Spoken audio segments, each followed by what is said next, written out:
So we're here with an inductee for the Hall of Fame. What's your name, my brother? Steve Lawrence Williams. All right.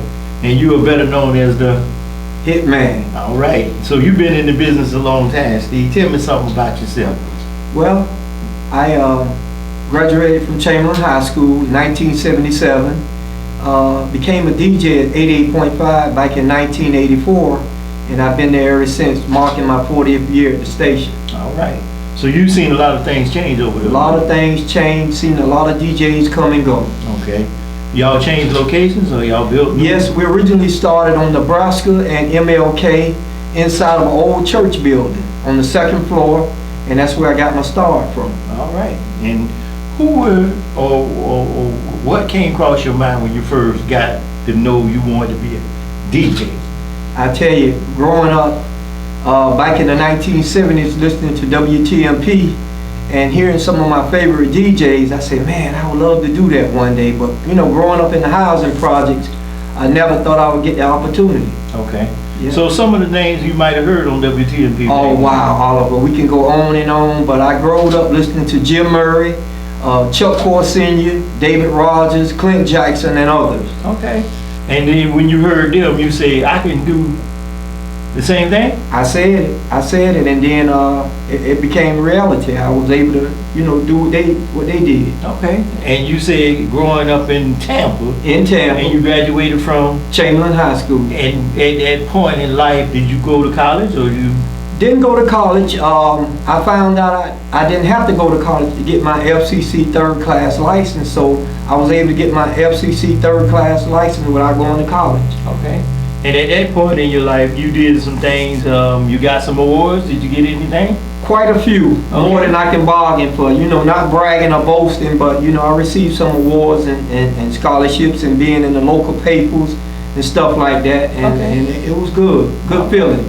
So you knew some of the inductees that we have that's coming in this year? Oh yes, yes. You got any comments that you want to share? Great bunch of guys, man. You couldn't have did a better job yourself. You picked some great guys. I had a chance to work with some of those guys at some of the local nightclubs, and good guys to work with. Okay, so some of the clubs, some of the experiences? Well, I originally started out at Boogie's Nightclub and Lounge, Nebraska, and I believe that's Osborne. Right. Yeah, it was a guy named Sadi used to run that club, and I started there probably back in the early 1980s when I was on radio, and I started doing oldies, playing oldies. Okay. Yeah. And you had the place packed? I mean, what was? Oh yeah, they would come up in there. You know, I did pretty much the happy hours. Okay. So I only played for about 2 or 3 hours. You know, they come up in there, you know, get their little drink on and listen to the oldies.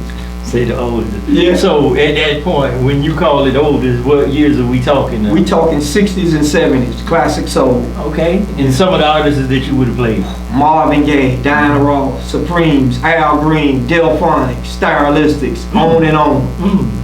Now today, you still on the radio, right? Still on the radio playing the same song. What radio station are you on? It's today's R&B with classic soul, 88.5 FM, the Friday Night Soul Party. Oh, okay. You got members of the cast with you, right? Oh yes. Yeah. You care to name any of them? Well, yeah. Most of the guys that work with me, they passed on the DOC Doc, the late Get Down Ponder, Auntie Barbara, Cha-Cha Sandra, Skip the Dip. He worked at WRXB in St. Pete. Skip the Dip. Yeah. Okay. Yeah. And on the radio station, y'all do segments, or y'all do what do y'all do? Some of the things. Right. I do my show is called a Soul Party, where I play the oldies, and right now I pretty much work by myself because all the guys that used to work with me passed on. Okay. Yeah. So one of the things that I wanted to ask you about is, so you have family. Yes. And you have kids. Have kids. How many kids do you have? 9 kids. 9 kids. 9 kids. Okay. You got the same baby mama for all 9 kids? Good question. No, kind of spread it out. Oh, okay. Yeah. So some of the things that people would be curious about is, did any of them follow you in your endeavors? You know, that's a good question. Out of my 9 kids, yes. One of my sons wanted to be a DJ, but he didn't really pursue it. So he played a little bit, you know, doing parties and wedding receptions and stuff like that. Never on the radio, never at a club. Okay.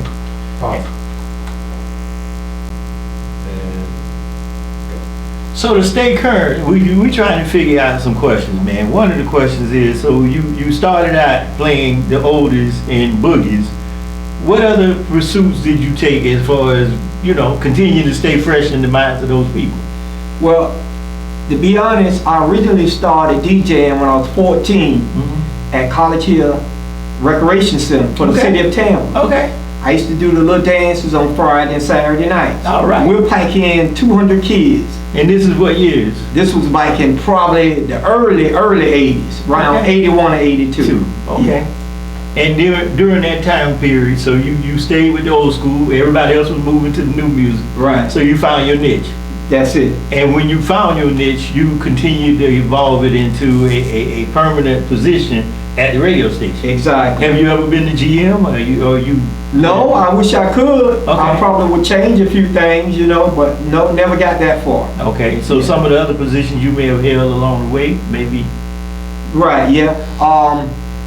Not only did I do all the recreational dances, I worked at Club Atlanta for a little bit. Okay. Celebrities Nightclub and Lounge. Gotcha. I worked with the Music Man, the Teddy Bear, and a few other DJs. Okay. Yeah. And during that period of time, you talking mid 80s, early 90s? Exactly. But you're still doing this in 2022 yeah. now, so. And I'm 63 years old. Oh, okay. You went into the age thing. Yeah. All right.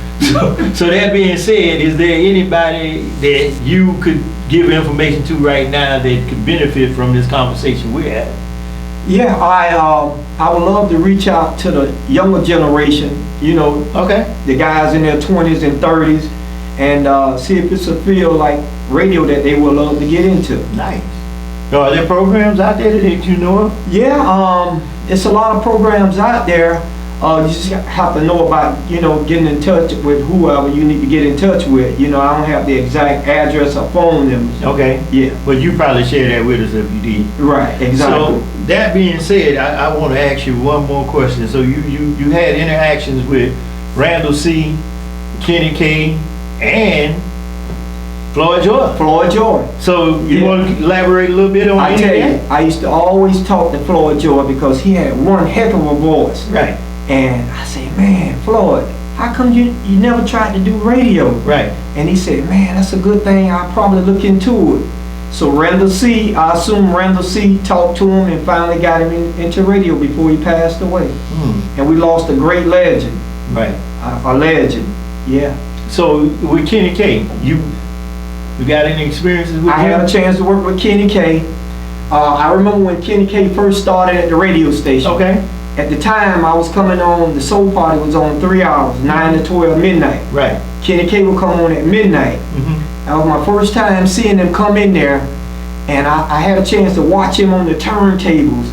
He was spinning them turntables, and man, I was fascinated seeing a young person like that with all that talent. Right. He was so respectable. Most DJs in radio, you got some DJs that, I don't know how to put it, but it's whatever they can get, that's what they want to do. Right. Kenny K was so laid back and had so much respect. He would never come into the studio where I was until I went off the air. This day and time, the DJs, they're coming there now and they kind of like bomb rush you to get out of the way so they can do their thing. Yeah. But Kenny K was always laid back. Okay. Real respectable. So I had the utmost respect for him. Right. Yeah. And the new music, I know you play only old school mostly. Right. What are your feelings about the new school?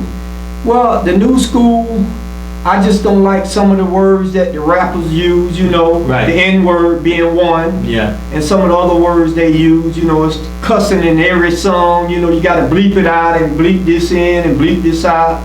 And I enjoy some of the rap songs, but it's something that I probably wouldn't do. Being my age, if I had to go on the radio and play rap music, I probably wouldn't do it. Okay. Yeah. So you met a lot of people in your life? Yes. A lot of celebrities? Yes. You care to share any stories? Or? I had a chance when I first started DJing at the radio station. It was an R&B singer named Carla Thomas. Okay. She had a song called Gee Whiz and Tramp. I had a chance to MC her. Percy Slade, he did a song called When a Man Loves a Woman. Right. Also Kashif. Wow. And those are pretty much the only three that I can remember. Right. Yeah. Well, good, man. Yeah. So in the hindsight of meeting those artists, you were inspired to play certain songs. Exactly. So you got anything you want to share with your listeners about your playlist and your current? Well, my playlist, I pretty much like to keep it 60s and 70s. I could dip into the 50s, Okay. and then I could do 80s and 90s because my show is very versatile. I don't have a playlist. Mhm. I can play what I want, when I want. So, but I pretty much like the oldies, you know, the Marvin Gayes, the Temptations, That's right. you know, Supremes, Al Green, and others. Okay. Yeah. So when you got the call to come to the Hall of Fame, what was your thoughts? I said, man, I can't believe this legend Oliver calling me Nah, not a to little. come up and do this, but I was thrilled. I was thrilled. Okay. And you originally called me last week, but I was doing a gig, so I couldn't come. Right. So I apologize for that. No worries. But I'm glad I'm here. No worries. The thing is, you a legend, so you bumping heads right now. That thing about legend is what we're all trying to achieve.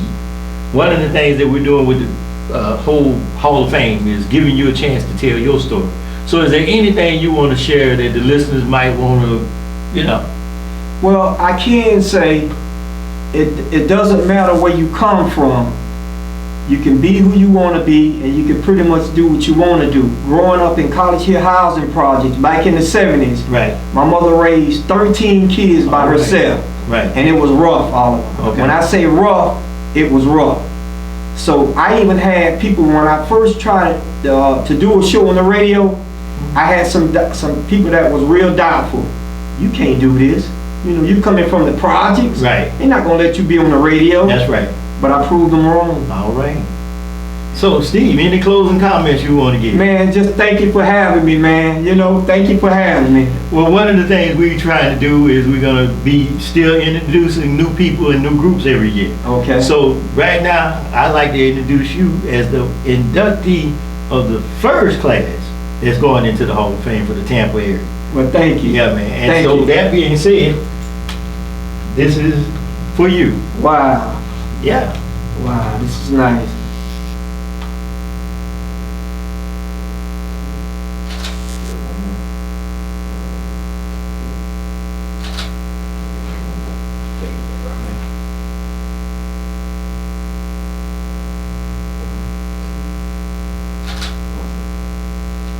All right, so we're gonna stand up.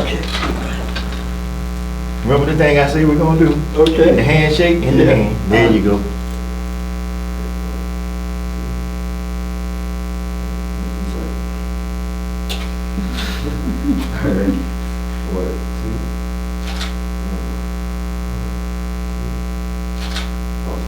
All right. My man. This Be yours. careful. This yours. Make Oh, sure to man. hold that one corner. Okay, I didn't hit- okay. I didn't hit it. I'm gonna put this right in my glass picture frame with my other stuff, man. It's nice. Oh my God! Just stand that way in front of you. Oh, yeah. Like this? Like that, yes, sir.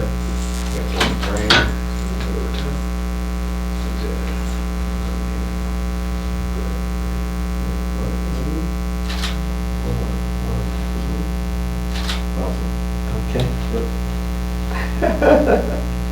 Oh my God. Man, this is nice. That's it? Okay.